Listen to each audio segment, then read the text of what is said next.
Tayo ngayon ay nasa ikatatlong module ng ating webinar. Sa module 3 ay ating sasagutin ang mga katanungang ano nga ba ang magnesium at ano ang kahalagahan nito sa ating katawan. Ang magnesium ay isang mineral, ikaapat na pinakamarami sa ating katawan. Ito ay hindi kayang gawin ng ating katawan kung kaya't kailangan ipasok mula sa bibig or sa manggagaling sa ating pagkain o sa tubig na ating iniinom o di naman kaya ay iturok sa ating mga ugat, spray sa ating mga balat or langhapin. Ang magnesium ay kailangan sa 300 biochemical reactions ng katawan. Kailangan ang magnesium sa paggawa ng enerhiyang gamit ng katawan. Kung walang magnesium, walang lakas. Kung walang lakas ay walang paggalaw. At kung walang paggalaw, walang buhay. Ang synthesis ng protina sa ating katawan ay nangangailangan rin ng magnesium. Ganoon din ang paggawa ng mga enzymes o mga biomolecular na tumatalisa sa mga reaksyong chemical sa ating katawan. Ang magnesium ay ang mineral sa pagpapaluwag at pagkalma ng mga muscles ng ating katawan.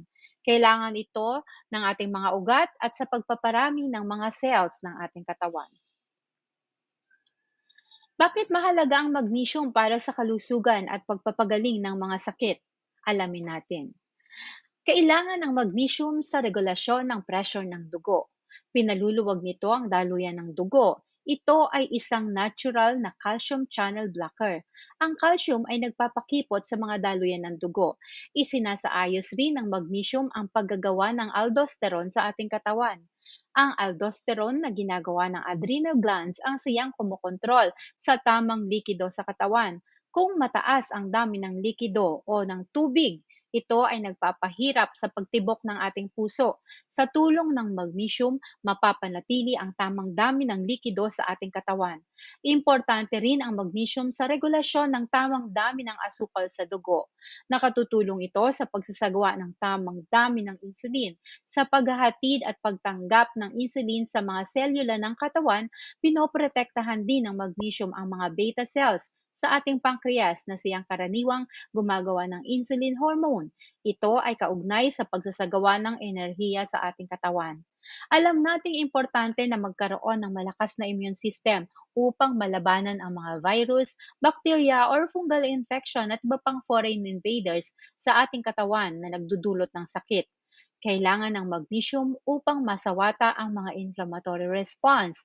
Pinapalakas nito ang phagocytosis kung saan ay nilalamon ng immunoglobulins ang mga kalaban. Parang si Pacman. Naaalala mo ba yung laro dati na yung Pacman, kinakain niya yung mga kalaban. Parang ganon ang phagocytosis. Pinararami nito ang mga antibodies at pinatitibay ang ating mga selula. Dahil ang stress ay nakapagpapababa ng ating immune system, pinapahina nito ang ating stress response at tinutulungan makatulog ng maayos. Sa ating mga buto ay mahalaga rin ang magnesium. Ito ay kailangan sa produksyon ng vitamin D at sa regulasyon ng calcium upang manatili kung saan ito dapat. Ang magnesium ay kailangan sa pagsasagawa ng enzyme na responsable sa paggawa ng collagen. Ito ay suporta sa osteoblast or sa pagbuo ng buto at sinasawata ang pamamaga na nagdudulot ng osteoporosis. Narito ang isang pag-aaral. Ipinapakita rito kung ano ang epekto ng magnesium deficiency sa mga taong may sakit sa pag-iisip.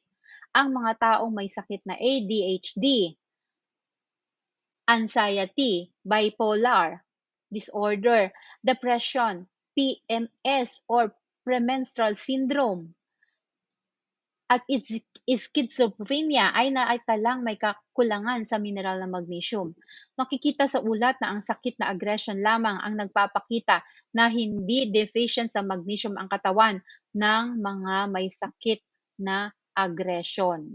Ang panunumbalik ng tamang dami ng magnesium sa katawan ay makatutulong sa mental health condition na nabanggit.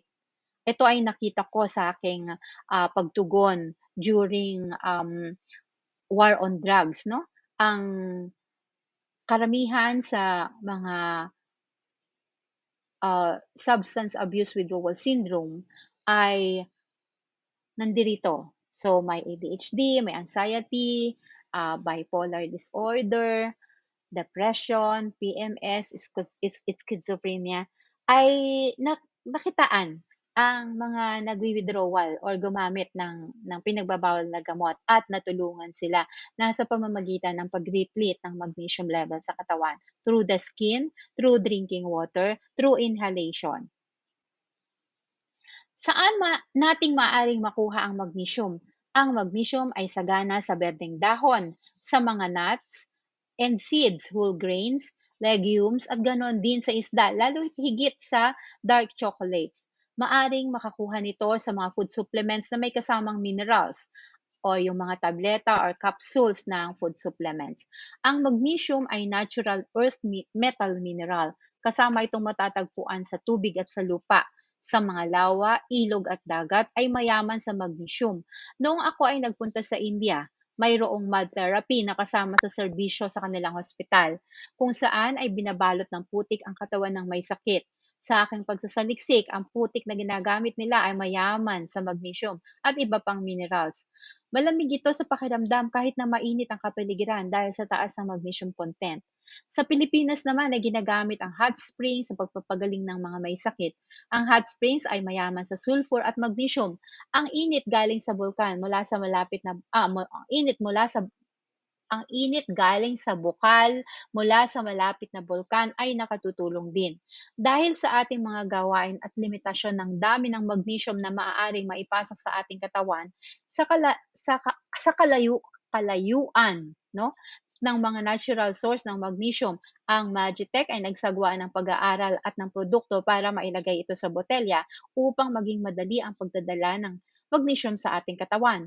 Ito ay Dr. Magic Magnesium MSM na mabibili sa Sezu stores at iba pang mga partner business centers and clinics sa mga certified Magitech therapists at Magitech clinic.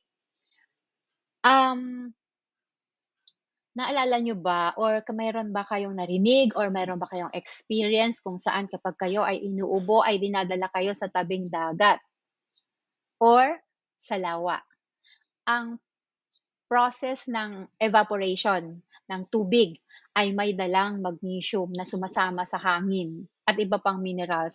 Kapag ito ay ating nalanghap, ito ay pumapasok sa ating lungs at napapagaling ang karamdaman ng ating lungs. So, that is the wisdom of tuob, no? Nung panahon ng COVID, ang pag-evaporate ng tubig, pagpapainit nito para mag-evaporate at nilalanghap ay mayroong hydrogen and oxygen. Ito ay nagagamit ng ating lungs para masawata ang karamdaman, pag-ubo, pagkakaroon ng pneumonia, pagkakaroon ng hika at iba pa.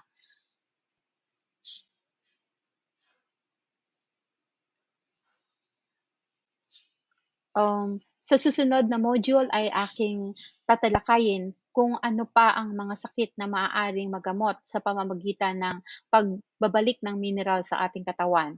Dito nagtatapos ang ating module, anong pang module tayo? Module 3, no? Dito tayo nagtatapos at magkita-kita tayong muli sa module 4. Maraming salamat sa inyong atensyon.